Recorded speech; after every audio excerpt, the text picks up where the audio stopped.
Dito sa San Antonio, Polanco, Zamboanga del Norte, may isa kaming lugar na napuntahan. Napakaganda ng lugar. Isang farm na may mga palay, may maraming malalaking klase ng bayabas at marami din silang alagang hayop. Habang pagdungaw pa lamang namin dito sa parteng ibabaw ay kay ganda ng pagmasdan. Kitang-kita na natin dito yung iba't ibang klaseng hayop, yung mga palayan na nakapalibot doon sa pinagtatamnan nila ng guava at mga pinya. At kitang-kita rin dito ang bulubunduging paligid kay presko ng hangin na dumadampi kapag tayo napapadpad dito.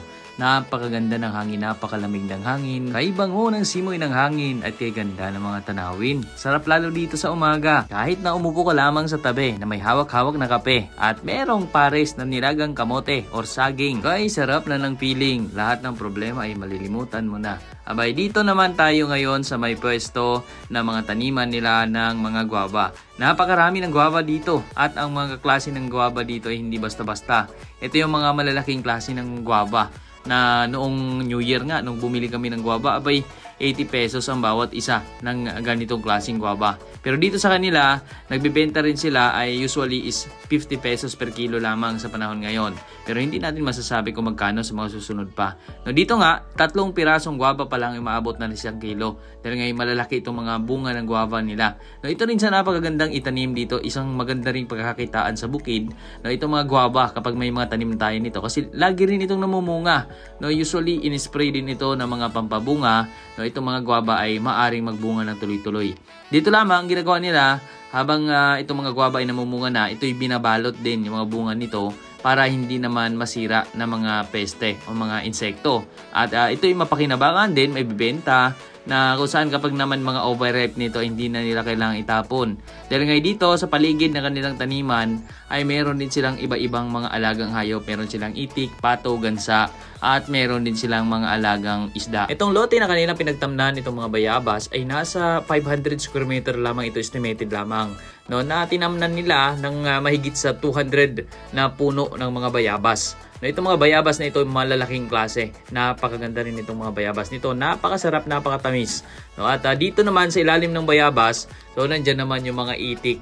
No, at meron din sila mga tanim dito ng mga pinya na siyang dagdag din ng mga crops mula dito sa kanilang space. Kaya dito sa maliit man na espasyo ay namamaximize nila. Ang maganda pa dyan, itong mga guava ay maaari pang mas lumaki ito na siyang magpuproduce pa ng mas marami pang bunga. Kaya't habang tumatagal ay mas magiging produktibo palalo itong kanilang lupa na pinagtamnan nila nitong mga bayabas. At ayan pa nung mga pinya at nitong mga alaga nilang hayop na nandito. Ang maganda dito sa mga itik nila, no, ayon sa may-ari, dahil nga sila malapit sa palayan. Sa ngayon ay nakanet muna itong area nila para hindi makalagpas o makapunta yung mga itik doon sa mga taniman ng palay dahil maaring makasira yung mga itik doon sa mga palayan. No, pero sa panahon ng tag-ani, yung mga itik naman nila ay tuloy-tuloy na naman ang pangingitlog. Yung mga malalaki nilang itik dahil yun ay nakakakain na naman mga itik ng mga iba't ibang pagkain na mula doon sa mga leftovers ng mga palay, mula doon sa mga kuhol, mga suso na nasa mga paligid lamang or nandun mismo na available sa mga palayan. At yun yung panahon na sobrang matipid na naman sila pagdating sa patuka ng kanilang mga alaga. Dahil hindi na sila gumagastos pa ng feeds sa panahon ng tag-ani dahil na nga rin doon sa mga leftovers palay at iba pang pagkain ng mga alagang itik, no, sa ganitong panahon. Pero kapag ganito naman, natagtanim na naman ng mga palay ay medyo napapagastos din sila. Katulad ngayon, dahil wala silang mais ay bumibili sila ng mais doon sa mga nagtatanim at bumibili pa din sila ng mga feeds para doon sa kanilang mga alaga or yung mga tira-tira nila mga palay, yung sobra naman doon sa konsumo nila ay binibigay din nila dito sa mga alaga nilang hayop. Or minsan naman daw nakakaipon sila ng mga leftovers palay habang nandyan pa ay maaring ibigay din nila dito sa mga itik nila, mga pato, no, mga pabo na nasa kanilang area na kanilang pinag-aalagaan. So dito naman, ang kanilang espasyo na pinagtamnan nitong mga bayabas ay meron ding kanal. Actually, dati daw ito'y palayan, maisan, naging maisan din, na sa ngayon ay ito na yung pangmatagalan nilang tanim dito, prutas na bayabas na. No, maganda dito sa bayabas, isang taniman lang ito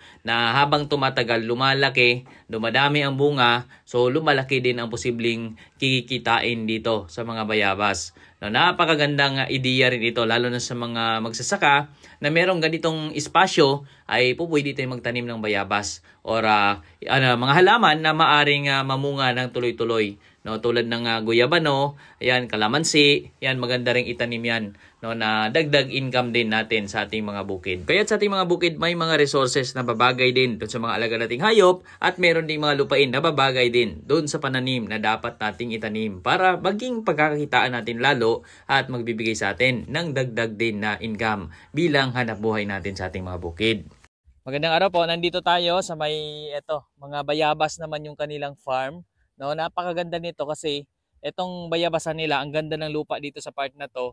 Kasi katabi ito ng mga palayan, no, maganda ang kuan nito, yung lupa, kaya ang gaganda ng mga bayabas. Saka itong bayabas nila dito, no, malalaking klase, no, mga malalaking klase ito. Mamaya ay magtatanong-tanong tayo doon, no, sa tiyahin ko, siya yung nagabalot ng mga bayabas, no, para hindi masira, hindi tamaan ng mga insekto, hindi mapeste. So yan, ganda. Kasi minsan na rin nung New Year, no, napadaan kami doon sa may fruit stand, no, grabe ang mga bayabas na ganito. Alam mo ba, 80 pesos ang bawat isang piraso. No, grabe ang presyo. So kaya talagang isa ito sa magandang itanim din, no, itong mga bayabas na ganito kalalaki.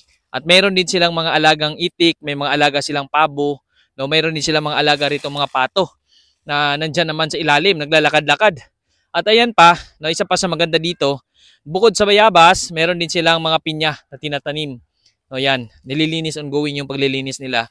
No, so maraming crops ang kanila nakukuha mula dito sa part na kanilang taniman. So doon sa unahan naman, yan, mga palayan naman dyan banda sa kabila. So ayan, no, dito tayo, tawid tayo. So ayan dito, yan yung mga pinya nila. Oh, may niyog din actually silang tanim dito.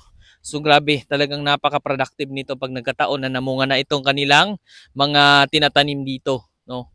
So yan yung mga bayabas na to, maliliit pa lang, no. So lalaki pa to. Ang maganda rito, isang taniman lang, no, meron na silang laging ma-harvest. So ayan. No, diyan sa kabilang side, palayan 'yan. No, so mga palayan 'yan diyan. Oh, ayan oh. Oh, galing. Tapos yan, may kanal din kapag tag-ulan. Dito yung tubig, no, pwede rin kumuha dito ng pandilig. So ganyan kagaling yung kanilang ginagawang farming dito. So pupunta tayo dun sa unahan, tatanungin tayo natin yung si Yaya Balid, yung tiyahin ko, nagbabalot siya. So ayan o. Ayan, medyo maliit pa yung mga bayabas pero namumunga na. Pila nakatuig ng bayabas, Yaya? Pero bago-bago ra ni, no? Kagmay pa man. Bago-bago ra din eh. Bago pila na ni namunga. Sige na magunig pa muna. Sige naman nila diya. Aw, karong tuiga nang munga na ni. Oo. Oh, ayan oh, daming bunga. Ano? Dako na yung Tapos ni sige kanilang kuan ni ka. Ilang pantanaman eh. Nagpalit sila bayabas nga hinog. Ilahan di kuan. Di ko mo tarong mo kuha ang unod, ang gliso mo ilang tanom. Kana ang puto primero daan na. Para dito sa balay ba kita lang sa una. Oo. Dako be ato dito kuan. Amang hinog, di ka nang hinog kayo ma'am, malit ta diri pod. Tanong po tag inani oh. Wapo ni mahal biya kini bayabas. Agsan nyo ira tag 80 isa ka buok. Na di na magudad sa inyo na, namaligya naman sila. Oo na. Dagan na galing nanguha diri sa inyo yan. Namalit. Kung ka eskwelahan, kung iyan ang ibaligya, ikason, o yung slayson ba kayo? May makaapas ko na ganyan ang mura, no? Oo, kay naman si tanim. Tapos ano, laki-laki din. Ayan o. Ayan o. Pag per kilo daw, 50 per kilo, ilang baligya, di ba yan? Ayun siya. Diyan, ano? Siksik yung ano. So, meron dito. Abunuhan magani. Medyo parang hinog na rin yan, oh. Oh. Yan, ang lalaki niya, oh. Ang lalaki ng guava. Ang lalaki ng mga bayabas nila dito. Makuha sukat ng lupa niya.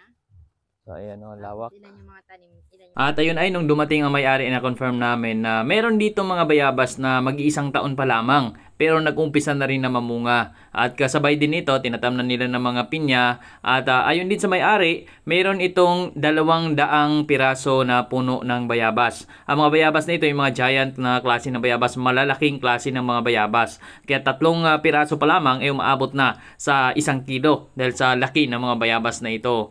At ayon sa may-ari, ang sukat din itong area nila ay nasa more or less mga 500 to 800 square meter. itong pinagtatamnan lang ng bayabas. No, pero napakagaling na rin, no, na sa kabila ng medyo hindi naman ganun kalawak pero napaka-productive ng area. Dahil nga din doon sa nilalagay o tinatanim dito na mga bayabas, pinya, meron din itong mga alagang hayop, may mga pabo, meron din silang mga itik, mga pato at iba pang mga alagang hayop na nandito sa silong nila, at meron din silang mga alagang mga isda. May fish pond din sila. Dahil na nga rin sa resources na meron na rin sa lugar na ito, malapit sa palayan, meron ding source ng tubig, no, kaya't napakaganda ng space dito, napakaganda na resources. Kaya ito yung kanilang minamaximize, at sa pagdidilig naman di sila nahirapan dahil nandyan na rin sa paligid yung mga pandilig nila dahil may kanal na rin mismo dito sa area ng kanilang bayabasan. Napakaganda ng ideya nito para sa ating mga farmers, sa mga nais din mag-umpisa or sa mga merong mga espasyo na nais na maging produktibo,